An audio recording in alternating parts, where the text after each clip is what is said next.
엊그제 보니까 네팔에서 그야말로 그 폭동이 벌어졌던데 역사책에 나오는 고전적인 왜 그 가난한 사람들이 부자들을 때려잡자라고 일으키는 그 폭동 있죠. 네. 그 양상이 거의 완전히 그렇더라고요. 아 그래요? 예. 이런 일들이 꼭 네팔에서만 있으라는 법이 없다. 이건 어떻게 될지 몰라요, 정말 미래. 네. 저 이런 일 안 벌어졌으면 좋겠어요.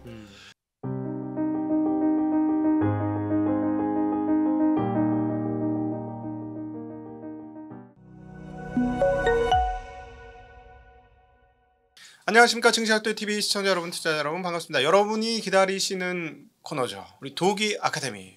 도기 원 아카데미의 강력한 라이트 훅 홍기빈 글로벌 정치경제연구소 소장님 모셨습니다. 어서 오십시오. 예, 안녕하세요. 네, 안녕하십니까. 예, 오랜만입니다. 개업을 축하드립니다. 네, 감사합니다. 재작년에 홍기빈 선생님의 어너더 경제사 1, 2 하고 이제 3편이 우리 홍기빈 선생님의 게으름으로 인해서 아직 안 나오고 있는데 그 1, 2를 쓰시고 하신 말이 우리는 지도 없는 항해를 시작했다. 이런 말씀을 하셨는데 트럼프가 나오면서 홍기빈 선생님의 주가를 확실히 올려주셨다. 우린 지금 어디에 있고 우린 무엇인가, 우린 어디로 갈 것인가를 진짜 혼동스럽게 우리 트럼프께서 해주셨다. 예.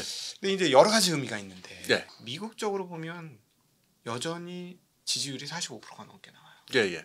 45%면 굉장히 높은 지지율을 미국 기준으로는 유지하고 있다. 사실 놀랍죠. 예. 그렇게 보여지고 그러니까 상당히 많은 사람한테 먹히는 것이고 각국 정부들이 빚은 너무 많은데 이 빚 문제 해결을 해결할 방법이 아무리 봐도 안 보이는 걸. 예, 그렇죠. 예. 세상에 돈은 많고 예. 나라에 돈은 없고. 예. 그래서 가난한 사람을 돌봐줘야 되는데 돈은 없고. 근데 세상에 돈은 많아. 예. 소수가 다 갖고 있어. 여기에 AI가 등장해. 더 강화될 것 같아. 예. 그럼 채권 발행 계속 해야 되고. 예. 그럼 끝없이 발행할 수 있을까? 예. 이 상태로 계속 가는 거예요? 굉장히 큰 질문을 정하셨으니까 요거를 그 세 갈래로 한번 잡아서 얘기를 해볼게요. 제일 먼저 그러니까는 지금 채권 문제랑 이 국가 부채 이 문제 얘기를 하셨고, 그 다음에 세상이 한쪽에서 막 흥청흥청하면서 경제가 막 뜨거워지고 자산시장 뜨거워지는 얘기가 하나 있고, 세 번째로는 사람들은 뭐 굶주리기도 하고 심지어 그러니까 굉장히 살기 힘들어서 불평등이 심해지는 요 세 가지 꼭지를 하나씩 좀 얘기해 볼게요. 우선 국채 문제 저도 굉장히 관심 있게 보고 있는데 지금 미국의 국채 그러니까 한 30년물 장기 국채 금리 같은 건 지금 뭐 거의 종잡을 수가 없게 돼 있잖아요. 이게 지금 미국뿐만 아니라 프랑스도 그렇고 어느 나라든 지금 국채가 문제인 게 이렇게 얘기해 보죠. 우리가 보통 폰지 금융이라고 그러면은 뭐 여러 가지 정의하는 법이 있지만은 이 소실점이 안 보인다. 그러니까는 이게 어느 정도 시간이 지나면 이렇게 만나가지고 이렇게 개선 해결이 된다는 전망이 보여야 뭐 롤오버를 하든 뭘 하든 뭐 이게 그야말로 이게 견적이 나오는데 시간이 가면 갈수록 이게 벌어지게 생겼다. 그쵸. 격차가 더 커지게 생겼다. 그쵸. 이렇게 되면은 이게 실제로 30년 후의 위기가 바로 지금의 위기로 되는 거잖아요. 왜냐면 지금 봐도 30년 후에 망할 게 틀림없다라고 보면은 그게 바로 30년 후의 문제가 아니라 바로 지금의 문제가 되는 거니까 지금 그런 상황이잖아요. 그러면 왜 이게 소실점이 안 보이느냐라고 하는 건데 여러 가지 원인이 있는데 한 가지 대표적인 것만 지금 생각을 해볼게요. 인구 구조의 변화가 굉장히 주목할 만한데 노인들이 너무 많아지고 노령화라고 하는 건 어느 나라나 다 벌어지고 있으니까 모든 선진국이 겪고 있는 문제죠.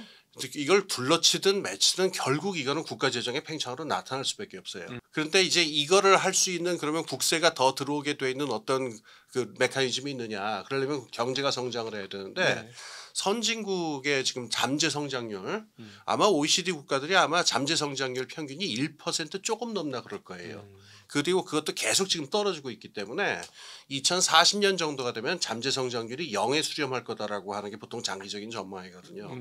그럼 잠재 성장률은 떨어지지 먹여 살려야 될 그 노령 인구, 비경제 활동 인구는 많아지지. 그렇게 되면은 이거는 뭐 정치적인 이념의 문제도 아니고 뭐 전쟁의 문제도 아니고 꼼짝없이 보이는 거거든요. 다가오는 코뿔소죠, 그야말로.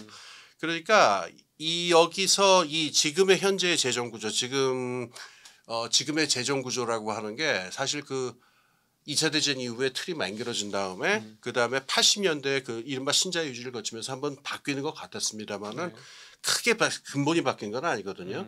지금에 있는 재정 구조가 이 뻔히 보이는 이 여러 가지의 구조적인 원인으로 봤을 적에 이거는 그냥 피할 수가 없다. 그냥 파멸로 가는 거다라고 하는 것 하나밖에 이거밖에 안 보여요. 이거를 해결하려면 그럼 증세를 해야 되잖아요. 그렇죠. 그러니까 근본적으로 재정 구조를 바꾼다라고 하는 거는 증세를 하고 그다음에 국가 지출의 방향이라든가 속도라든가 이거를 다 근본적으로 바꿔야 되는데 이거는 말도 못할 정도의 정치적인 압력을 부딪히게 돼 있죠. 이번에 프랑스에서 나타났지 않습니까? 예. 프랑스와 바이로 총리 바로 지금 아웃됐거든요. 예, 예. 증세하겠다고 예, 얘기하자마자. 그렇죠. 네. 예.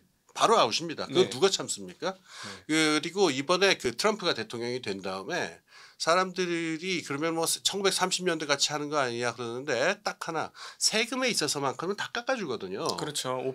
예, OBBA. 예. 네, 오빠법이 오빠법 보면은 네, 한 그렇죠. 10년간 뭐 300억에서 한 8억 달러 적자가 더 추가되죠. 그게 이제 일론 머스크하고 이제 트럼프하고 갈라지게 된 이제 여러 가지 문제가 있습니다만은 결정적인 계기 하나가 그 증세 문제였단 말이에요. 네네. 국가 재정 적자 문제인데 네. 이걸 손을 안 보겠다라고 이거를 증세를 안 하겠다라고 미적거리면은 이제 미스크는 그거 참을 수가 없다 뭐 이렇게 된 네네. 건데 쉽지 않은 게 아니라 제가 볼 때는요 불가능해요. 증세는 어떤 조건에서만 가능하냐면은 네. 혁명이 나거나 전쟁이 벌어져야 돼요. 그거는 역사적인 추세를 우리가 보면은 이를테면 토마 피케티 같은 사람이 그거를 19세기부터 연구를 많이 하잖아요. 네네. 그러니까 재분배 문제 보면서 그 부자 증세 이 문제들을 보는데 이게 평상시에는 불가능한 일이고 30년대 40년대처럼 혁명이 벌어지거나 전쟁이 벌어지거나 해가지고 이건 다 죽게 생겼다. 이건 뭐 완전히 비상 상황이다라고 하는 게 돼야 이 세금의 구조를 극적으로 바꿀 수 있는 합의가 만들어질 수가 그러니까 있어요. 내가 죽게 생길 때에만 합의가 가능하다. 그렇죠. 사회적 합의라는 거는 그렇죠. 편안할 때 되는 게 아니라 예. 야 이렇게 하면 너 죽고 나 죽고 다 죽어. 예. 그렇죠. 어. 그래서 여기에 기억이 나는 게 우리 버핏세라고 하는 거 있었잖아요. 네네네. 이를테면 미국의 부자들 중에서도 이 개명된 사람들, 워렌 버핏이라든가 뭐 빌 게이츠라든가 이런 사람들은 세금 내야 된다. 세금을 안 내면 이건 답이 없다라고 네. 얘기를 계속 캠페인을 했는데 그게 맥힙니까? 안 맥혀요. 네. 그래서 증세 이야기들 많이 하고 등등 하는데 저도 뭐 증세가 돼야 된다라고 생각을 합니다만은 네. 이게 현실적으로 이루어질 가능성이 있느냐라는 건 전혀 다른 문제가 돼요. 그래서 그런지 예. 최근에 거의 유일한 통로를 모든 국가들이 붙잡고 경쟁을 하고 있는 것 같습니다. 저희가 이제 계속 그 방송에서도 얘기를 많이 했었는데요. 통화 약세 전쟁에 돌입했다. 그렇죠. 예. 이거밖에 방법이 없다. 예. 그러니까는 지금 뭐 보면 달러가 뭐 조금 최근에 뭐 한 10% 떨어졌네, 뭐 유로가 그래서 올랐네 했는데 아니 유로가 오른 게 아니고 예. 유로가 오른 게 아니고 유로가 떨어졌는데 달러보다 좀 덜 떨어졌을 뿐이고. 예. 예. 그래서 얼마 전에 그 유튜브 보니까 그 레이 달리오라고 하는 네네. 사람이 나와서 이제 그 지적을 했는데 저는 그건 굉장히 중요하다고 생각했어요. 음. 그러니까 3년 안에 미국이 그 재정 적자의 폭을 그 GDP의 막 5%, 6% 이런데 지금 이거를 3% 수준으로 낮춰야 된다. 3년, 4년 안에. 네네. 그러지 않을 경우에는 심각한 달러 역사가 나타나게 될 거고 이게 그 사람 표현으로 경제 전체에 그 심장마비를 가져올 거다. 그러니까는 지금 미국의 재정 적자 문제는 지금 바로 손을 대야 되고 어떻게든 해야 된다 이거를 경고를 하는데 네. 저는 그거는 그냥 흘려들을 얘기는 아니라고 생각해요. 네네네. 그런데 그게 쉽겠느냐 재정 적자를 건드리는 게 아까 말한 대로 정치적인 문제가 있으니까 그래서 지금 현재 상태 그러니까는 제가 아까 지도에 없는 바다라고 이게 말씀하셨잖아요. 네네. 그 이유 중에 하나인데 지금 있는 상태에서는 이게 스테일메이트라고 그러죠 영어로. 그러니까 꼼짝도 못하는 상태예요. 네. 데드락이 지금 걸려 있는데 이거는 안 벌어졌으면 좋겠는 일이긴 한데 향후 10년 동안에 심각한 정치적인 그 갈등이 벌어진다든가 그 다음에 뭐 전쟁은 몰라도 하여튼 뭐 무시무시한 일들이 벌어진다 그러면은 혹시 바뀔지 몰라요. 엊그제 보니까 네팔에서 그야말로 그 폭동이 벌어졌던데 네팔에서 벌어진 폭동은 물론 직접적인 계기는 SNS라든가 이거를 금지했다가 젊은 층들이 이제 분도 거기서 그냥 불이 확 붙어가지고 나오긴 했는데 폭동이 진행되는 양상을 보면은 거의 그 역사 교과서에 역사책에 나오는 고전적인 왜 그 가난한 사람들이 부자들을 때려잡자라고 일으키는 그 폭동 있죠. 네. 그 양상이 거의 완전히 그렇더라고요. 아 그래요? 예. 이를테면은 그 네팔의 전 수상의 그 와이프가? 와이프는 집에서 불에 타서 죽었다고 제가 들고 있어요. 예예. 그러니까 불을 질러 버렸다고 합니다. 네. 그리고 그 고위 관료들 엘리트들 이런 사람들이 그야말로 린치를 당하고 그 두드려 맞고 이 시위대에 의해서 네. 이런 일들이 벌어지는데 그 배경은 이제 빈부차에 있다고 그러거든요. 네. 너무 이걸 갖다 참을 수가 없으니까 이렇게 했다고 그러는데 이거는 저는 상당히 불길하게 보고 이런 일들이 꼭 네팔에서만 있으라는 법이 없다. 이게 어떻게 될지 몰라요. 정말 미래. 네. 저 이런 일 안 벌어졌으면 좋겠어요. 그런데 지금처럼 빈부차가 심하면은 이런 식의 사회적 갈등이 심해지고 네. 사회적 갈등이 심해지면 혹시 그 증세가 가능하거나 세금 구조가 바뀔지 모르겠어요. 네. 근데 그거는 굉장한 그러니까 영어 표현으로 워터쉐드라고 그러죠. 아주 굉장한 큰 단절이 벌어지는 일인데 모른다. 이게 우리가 지금 배를 타고 가면서 앞에 뭐 나야가라 폭포가 나타날지 어떨지 그건 우리가 모르잖아요. 네. 폭포가 나타나지 않는 한 지금처럼 가능한 재정 적자 문제는 이거 꼼짝없이 그냥 지금 당하는 문제다. 그건 뭐 의문의 여지가 없습니다. 아니 이 인류 역사상 부가 가장 많이 쌓여 있는데 인류 역사상 격차가 가장 큰 그즈음 비슷한 거 아니냐? 마치 미국의 도금 시대하고 그 흡사하지 않느냐? 예. 그러면 그때 나타난 게 공산주의 혁명 아니에요? 공산주의가 뭐 나타날지는 모르겠으나 이 빈부의 차의 어떤 그 갈등 있잖아요. 네. 사회적 갈등 같은 거. 네. 참고로 네팔이라는 나라가 이렇게 작은 나라가 아니에요. 네. 인구가 상당히 많고 이게 나라가 사회 구조라든가 이게 그래도 상당히 안정이 돼 있던 나라인데 이 나라에서 지금 이 정도 빈부차 때문에 이 정도의 사회적 갈등이 벌어졌다는 거 이거 그냥 넘어갈 일은 아니거든요. 예. 관심 있는 분들은 네팔 사태를 네네. 좀 많이 보셨으면 좋겠어요. 아니 그러니까 이게 지금 선진국이야 뭐 치안이나 이런 시스템 잘 돼 있으니까 쉽게 이러는 일이 없겠다 했는데 지금 프랑스만 해도 뭐 경찰 병력하고 군인 병력이 8만 명이 나와서 그럼요.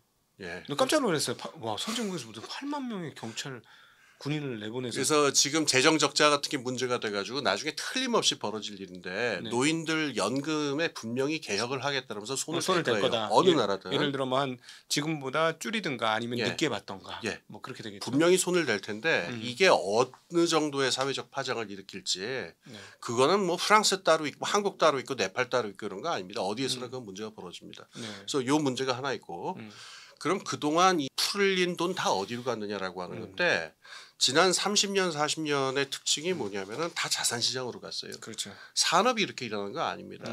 자산시장의 그 올라가는 그 속도랑 실제 그 경제 성장률 다른 지표가 마땅치 않으니까 산업의 지표로서의 어떤 그 경제 성장률 같은 걸 보게 되면은 이 돈이 실제로 어떤 산업 경제로 들어가고 고용을 조직하고 이렇게 됐다고 말할 수 없고 네. 여기로 들어가거든요.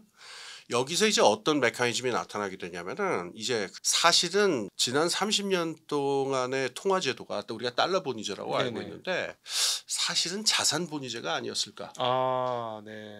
어떠냐면은 우리가 공식적으로는 중앙은행에서 찍어낸 화폐, 그러니까 그 고성능 화폐 이걸로 결국은 지급 결제를 최종적으로 하게 돼 있고 거기서 이제 신용이 파생되는 걸로 알고 네. 있잖아요.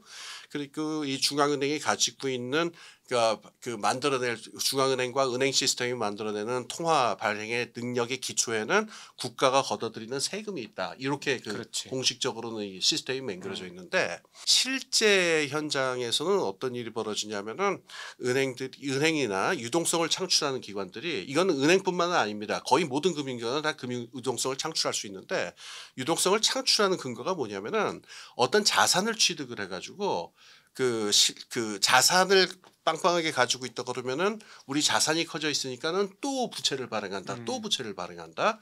그래서 발행된 부채 그게 바로 유동성이죠. 네. 그게 다시 자산 시장으로 들어가면은 자산 가격이 또 오르거든요. 그러니까 담보권을 계속 증가시키고 그렇죠. 담보권의 영향을 키우면서 또 다시 레버리지를 키우면서 또 그렇죠. 다시 그것이 예. 선순환이 되면서 예. 담보권을 또 확대하고 이게 보는 시각에 따라 선순환이 될 수 있고 악순환이 될 수 있는데 피드백 꼴인 건 맞습니다. 그렇죠. 피드백 고리가 그러니까 전형적인 게 우리나라 부동산 같은 경우인데 네네. 지금 은행들이 발행하고 있는 이 화폐의 기초가 뭐냐라고 생각해 보면은 이게 담보를 주택담보대출로 잡아놓은 그 어마어마한 양의 부동산이 아니냐라는 의심을 그렇죠. 사실 지울 수가 없거든요. 그러니까 담보권을 가지고 서로 네. 씨름하는 거예요. 네. 근데 이 담보권이라는 건 저는 가끔씩 그런 생각. 그 담보를 누가 보장해? 그렇죠. 예. 그건 컨센이잖아. 컨센. 컨센이 보장하면 시대적으로 컨센은 바뀌는 거 아니야? 거기다 더 재밌는 문제가 되는데 네. 그 담보의 가치라고 하는 게 문제거든요. 네. 가령 이를테면은 그 모세가 하나님한테 받은 석판에 가령 금은 1달러는 금 1온스는 35달러니라 이렇게 써 있으면 그건 아무도 못 건드리겠죠. 그렇죠. 근데 담보 자산의 가치라고 하는 거는 자산 시장에서 이 들썩들썩하면 또 오르거든요. 네. 내리고도 할 수 있고. 근데 우리가 법적으로는 그 일시적으로 잠깐 지나가는 것에 불과하는 숫자를 갖다가 마치 의미가 있는 것처럼 해가지고 우리가 저걸 그렇지. 받잖아요. 네네. 그러니까 지금 말씀하신 담보권도 수수께끼지만은 네. 담보물의 가치라고 하는 것도 사실 굉장히 덧없는 것이거든요. 그렇죠. 표시 가격일 뿐이잖아요. 그렇잖아요. 지우개로 지울 수 있어요. 더 문제가 되는 건 뭐냐면은 그 담보를 잡아서 다시 유동성을 발행을 할 수 네. 있고 그 유동성이 다시 시장으로 들어오면은 담보물 가치는 더 오르게 된다는 거예요. 그러면은 이거는 그 자가 발전하는 하나의 시스템이 아니냐라는 의심이 들게 되는데 네. 제가 지금 말씀드린 이 메커니즘은 사실 18세기부터 나타났어요. 네. 최초의 프랑스에서 존 로라고 하는 사람이 네, 그렇죠. 그 지폐 발행 실험을 할 적에 네. 이게 존 로의 논리는 그냥 지폐라고 하는 게 화폐라는 건 사람의 신용에 불과하니까 지폐도 얼마든지 통용될 수 있다라고 하는 건데 네.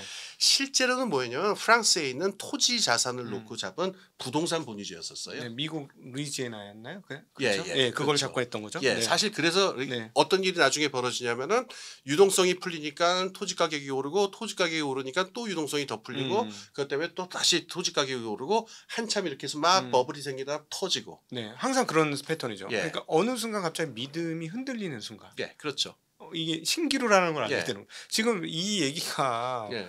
뭐 옛날 그 존노까지 안 가도 지금 중국이 그래요. 중국이. 아유, 이거는 그 자본주의 250년 역사에서 무수히 계속 반복되는 스토리이기 때문에 네. 뭐 너무너무 많습니다. 이 스토리는. 케인즈가 장기라고 하는 경제에서 장기 또는이라고 할 적에 이렇게 정의를 하자라고 그랬는데 두세 대 동안 지속되면 그건 영원한 거라고 봐야 된다고. 그거 왜냐하면은 그게 실제로 영원하다는 게 아니라 사람들의 기억 속에서는 두세 대 이상이 넘어가지 않아요.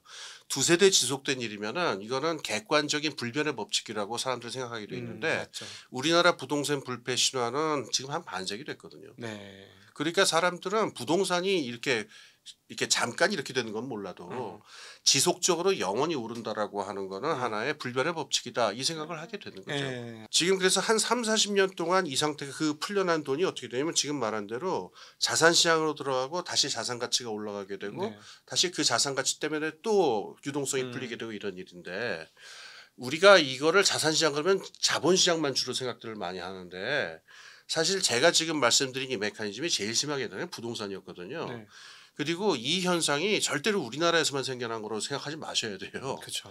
그러니까 90년대부터 은행들이 주택담보대출을 하기 시작한 거는 미국도 그렇고 어느 나라 다 마찬가지인데 네네. 그 다음부터 집값이 다 뜁니다. 네. 집값은 어디서나 다 뛰어가지고 그렇죠. 뭐 스웨덴이건 오스트레일리아건 할 건 없어요. 다 이 문제가 나타나서 네. 제가 되게 좋아하는 그 오스트레일리아의 경제학자의 스티브 킨이라는 사람이 있는데 네. 엊그제 그 페북에 그런 걸 올렸더라고요. 1980년 단계에서는 80년에는 29살짜리 노동자가 취직을 하면은 집을 살 수 있고 결혼해서 애를 기를 수 있고 노년 노후 연금을 준비를 시작을 했다. 그런데 지금 29살짜리가 취직을 하면은 집세 내고 생활비 내고 그걸로 끝이다. 네. 그러니까 전체적으로 그 OECD 나라들 보면은 그러니까 물가 지수라든가 이걸 다 감안한다 하더라도 집값이 2.5배가 올랐다. 지난 50년 동안 네. 물가 지수를 감안하고더라도 네네. 이렇게 얘기를 하거든요. 그러면은 부동산하고 금융하고 연결이 돼 버려 가지고 이 부동산의 금융화가 제가 보기엔 가장 치명적인 문제였는데 지난 30년 동안 네. 이게 근본이 돼 버리니까 그 존 롯데랑 마찬가지로 유동성이 계속 풀릴 수 있는 자산의 기초가 마련이 된 거였었어요. 네. 그러니까 부동산 시장이 뛰고 다른 자산 시장도 다 뛰고 유동성이 있다니까 네. 이 과정이 40년이 지속이 되니까 요 자산 시장 분야에 올라탄 분들은 어떠냐면은 흥청망청을 할 네. 수가 있게 되죠. 네. 네. 그다음에 이제 세 번째 테마가 되는데 산업은 그러면은 어떻게 되는 거냐? 참고로 이 산업이라는 데는 주식도 한 장도 없고 내가 그 자가를 소유한 것도 아니고 내가 벌어서 먹고 사는 방법은 내 가진 능력을 팔아서 일을 열심히 땀 흘려서 네. 일해서 먹고 사는 사람이다. 이 사람들은 지난 30-40년 동안의 경제 흥청망청에서 이익을 볼 수 있는 구조가 전혀 아니었죠. 오히려 계속 이렇게 상대적으로는 절대적으로는 몰라도 상대적인 사회적인 빈곤감이라고 하는 건 점점 심해지는. 하긴 여기에 이제 중국이 들어와서 디플레이를 수출했기 때문에 네. 제조업체들은 그냥 몰락인 거죠. 아 그렇습니다. 그게 네네. 굉장히 심각한 문제죠. 네네. 원래 각본은 이랬을 거예요. 90년대 그 세계화가 시작이 될 적에 그 서방에 있는 자본주의 세계의 지도자들이 갖고 있었던 원래 각본은 지구화를 해가지고 전 세계 시장을 트고 그래서 어느 정도 되면은 서구에 있는 자본들 중심으로 대기업의 인수합병이라든가 이걸 통해 가지고 시장 구조를 단순화해서 독점적 시장 구조를 만든 다음에 이걸로 이제 물가를 올린다 이런 계획을 생각이었을 텐데 중국이 그 말을 듣나요? 네. 계속 물건 찍어가지고 펼치죠. 그 다음에 인수합병도 못하게 자본시장 다 막아버리죠. 네네네. 그러니까 디플레는 계속 수출이 되니까 이 물건 가격이 네. 그리고 시장 구조가 그렇게 만들어지는 것도 아니고 그러니까 이 산업 경제의 흐름이라고 하는 거는 시구화가 시작이 될 때 애초의 계획과는 상당히 벗어난 방향으로 가게 되었다. 네네. 이런 얘기가 되겠죠. 그래서 지금 있는 빈부의 격차라고 하는 거는 그냥 아주 그 누구의 눈에도 명확하게 드러난 건데 비즈니스 그 베블린 강의를 들으셨으니까 그 비즈니스 베블린이 비즈니스라고 부른 그 자산시장 부분에 올라탄 사람들하고 그렇지 못하고 그냥 땀 흘려서 일할 수밖에 없는 사람들하고는 운명이 이렇게 갈린 거예요. 이미 30년 전부터 갈리기 시작해서 지금 여기까지 온 거죠. 근데 이래서 이게 첫 번째 문제로 다시 돌아갑니다. 이렇게 해서 그러니까 비즈니스 자산시장 세계와 인더스트리, 그러니까 산업 세계가 이렇게 찢어지는 거는 자본주의에서 계속 반복되는 역사였는데 네. 이걸 최종적으로 해결하는 부분은 대부분 국가였어요. 국가가 다시 그러면 재분배 정책을 해서 복지를 늘리기도 하고 네네. 아까 말한 대로 세금을 걷어가지고서 복지를 늘리기도 하고 산업 정책을 펼쳐서 일자리를 만들기도 하고 이런 일들을 국가가 했었는데 네. 국가가 지금 손발이 묶여 있단 말이에요. 그러니까 최종적으로. 여기서 이제 민주주의 문제가 그렇습니다. 분명히 그래서 등장할 수밖에 없는데 예를 네. 들어 사실은 세금이라는 건 큰 틀에서 보면 재분배 장치인 거잖아요. 네. 나의 어떤 욕망을 채우기 위해서 열심히 일하는 이 구조가 네. 산업 사회를 굉장히 빠르게 발전시켰고 네. 그게 자본주의가 공산주의와 경쟁에서 이길 수 있는 네. 대목이 됐던 거고 네. 그건 인간의 어떤 성장하고 싶은 근원적 욕망을 건드려서 네. 그것이 이제 사회 전체 발전으로 이행되게 한 거. 네. 그래서 그 사람들이 더 많은 캐시를 갖게 된 거. 이것까지는 문제가 아닌 것 같아요. 네. 근데 이게 이제 구조화를 시켜서 이 사람들이 이걸 구조화시켜서 말씀하셨던 자산시장으로 이걸 넘기면서부터는 네. 좀 더 이 그 속도가 굉장히 빨라지고 쉬워졌죠. 예, 예. 예. 사다리 걷어차기가 된 거예요. 네. 이 사다리를 가지고 여기까지 못 올라온 사람들은 이제 그냥 바닥에 놓여져 있는 그렇죠. 거고 여기까지 올라와서 사다리를 한 번 더 올리는 사람은 엘리베이터 타고 쫙 올라가는 거고 예, 예. 이렇게 되니까 이렇게 쫙 벌어지고 근데 이게 벌어져 그 벌어진 것 자체는 문제는 아니야. 왜냐하면 열심히 산 사람들이 리턴을 더 많이 받아야 사회가 더 잘 돌아가고 뭐 게으르게 산 사람은 이 사람들보다 조금 못 살아. 뭐 이 메커니즘 자체가 문제가 아닌데 이게 과도하게 되면 엘리베이터 타고 가는 건 아닌 거니 예. 그때는 빼서 예. 다시 계단을 올라가 하고 빼서 요 어려운 사람한테는 넌 능력 있는데 능력 발휘를 못하니까 먹고 살긴 해줄게 예. 하고 좀 주고 이거를 이제 재분배를 해줘야 되는 건데 예. 이게 민주주의로 인해서 끊어진 겁니까 연결이 되는 겁니까? 여기서 그러니까 지금 어느 정치학자도 잘 이 문제를 안 건드리는데 제가 보기에는 아주 근원적이고 심각한 질문이 하나 있어요. 네. 제가 그 질문을 드릴 테니까 한번 답해 보세요. 굉장히 말문이 막힐 텐데 불평등을 해소하고 빈부의 격차를 해소하는 게 민주주의의 과제예요, 아니에요? 지속 가능을 위해서는 과제죠. 지속 가능을 위해서. 근데 민주주의라고 하는 것의 고전적인 의미를 따지면 그냥 다수의 지배 그리고 네. 법적 지배 그치. 다수의 이런 지배죠. 거잖아요. 예. 이렇게 한번 말씀드려 볼게요. 민주주의는 근데 많이 가지고 있는 분들의 권리도 지켜줘야 되는 거 아닙니까? 그것도 중요하죠. 그러니까 막 예. 그렇게 세금 막 올리고 증세 막 하고 이러는 네. 거 이건 민주주의에 어긋나는 거예요, 합치하는 거예요. 이거는 개인의 인권을 어디까지 허용할 거고 네. 개인의 자유를 어디까지 허용할 거냐는 사회적 합의에 따라 다른 거죠. 지금 말씀하시는 거에 제가 그 반론을 가하는 건 아니고 네. 제가 재밌는 건 뭐냐면은 이미 말이 꼬이기 시작하시죠. 네. 잘 모르겠죠. 네. 바로 이거예요. 민주주의라는 말의 모호성 때문에 그렇습니다. 요 말 조금 설명을 할게요. 네. 현대 민주주의에는 그 연원이 세 가지가 있는데 하나는 우리 모두 잘 알고 있는 그 고대 그리스 아테네에 있었던 그 고전적 민주주의가 네, 있고 두 번째, 세 번째 연원이 있는데 이게 좀 모순이 돼요. 두 번째 연원은 로마의 공화정이었고요. 네. 공화주의였고 세 번째 근원은 그 17세기 영국에서 나타난 자유주의 입헌주의예요. 네.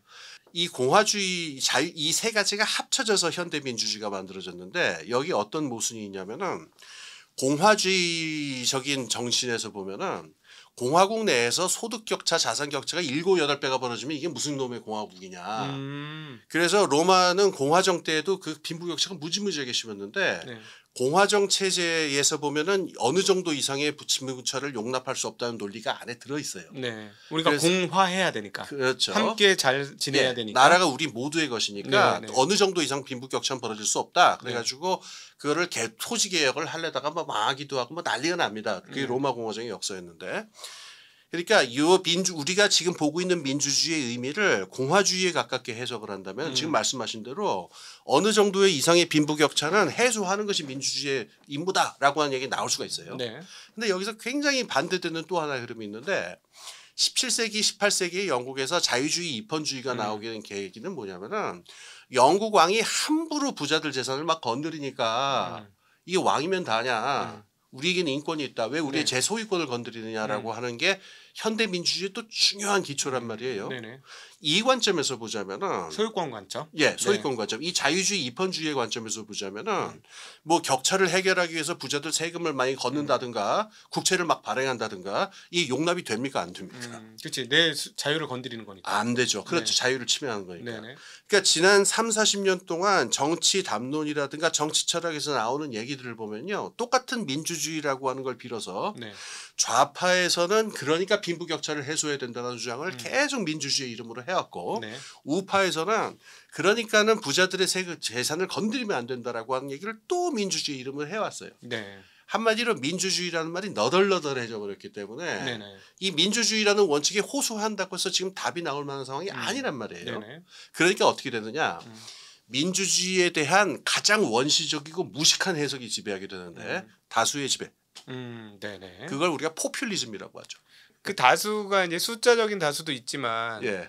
돈의 다수도 있지 않습니까? 예, 예. 돈이 많은 사람이 지배하기도 하잖아요. 그렇죠. 그러니까 네. 이 포퓰리즘이라고 하는 거는 네. 역사적으로 보면은 처음에는 다수 대중의 움직임인 것 같지만은 시간이 지나면은 힘 있고 돈 있는 권력자들에 의해서 네. 이리저리 조종되는 걸로 끝나는 경우가 대부분이거든요. 그리고 또 지금 사실은 따지고 보면 네. 제가 이제 주식시장에 있지만 네. 주식시장에서 참여를 하고 있지만 최근에 정치권들이 주식시장을 통해서 이제 인기를 얻고자 하는 거는 욕망의 정치학이죠. 예, 이건 예. 욕망을 건드리는 거죠. 그렇죠. 사람들이요. 예. 네. 그럼 지금 슬슬 얘기가 이제 그 트럼프로 오게 되는 거죠. 네, 네. 왜 트럼프 정권을 보면은 미국 사람들 상당수는 트럼프야말로 민주주의의 적이라고 얘기할 거고 네네. 또 다른 상당수는 트럼프야말로 민주주의의 승리다라고 얘기를 할 거예요. 네. 그리고 실제로 선거 결과를 보면은 두 번째 집단이 맞는 얘기로 결론이 나왔거든요.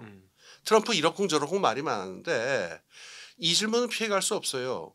왜 미국 사람들의 다수는 심지어 일반 선거에서도 다수가 트럼프를 찍었느냐라는 질문을 해야 되는데 네. 이게 이것저것 골치 아프다 다 집어치우고 다수의 지배다라고 하는 원시적이고 원초적인 그 민주주의의 의미가 지금 세계를 여기저기서 나타나고 있다는 거죠. 그게 지금 포퓰리즘이란 말이에요. 네. 문제는 이게 그러면 지금 이 복잡하고 꼬인 문제를 다 풀 수 있느냐? 그건 모르겠어요. 분명한 거는 뭐냐면은 이렇게 해서 등장한 정권들은 기존에 우리가 금과 옥조로 여겼던 여러 원칙이라든가 도그마들, 그다음에 교과서에 나와 있는 공식들 이걸 다 무시할 겁니다. 네. 그 트럼프가 올해에서 저한테 몇 번 충격을 줬는데 제가 우선 관세 때문에 한번 충격을 받았고요. 정말 쌍스러운 말이지만 개무식하다라는 느낌이 안 들었고 네. 두 번째로 충격을 받은 거는 우리나라하고 일본한테 그랬잖아요. 너희들 우리나라에서 투자한 다음에 너희들 원금 회수한 뒤에는 수익금의 90%는 우리가 먹겠다. 실제로 그 어떤지는 모르겠으나 좀 황당한 얘기죠. 말도 안 그게 되는. 어떻게 나일지는 모르겠는데 네네네. 근데 그 말을 꺼내놓고서 다시 주워 담을 사람들인지도 잘 모르겠어요. 네네. 그러니까 그 발상 자체가 너무너무 황당했고 그다음에 세 번째로 제가 충격을 받은 거는 인텔의 지분 10%를 가져가겠다. 삼성에도 요구할 수 있다. 아 네. 그러면은 이재용 씨 지분이 10%가 안 되는데 그럼 삼성 주인이 트럼프가 되는 거야. 막 이런 상상이 나오잖아요. 네.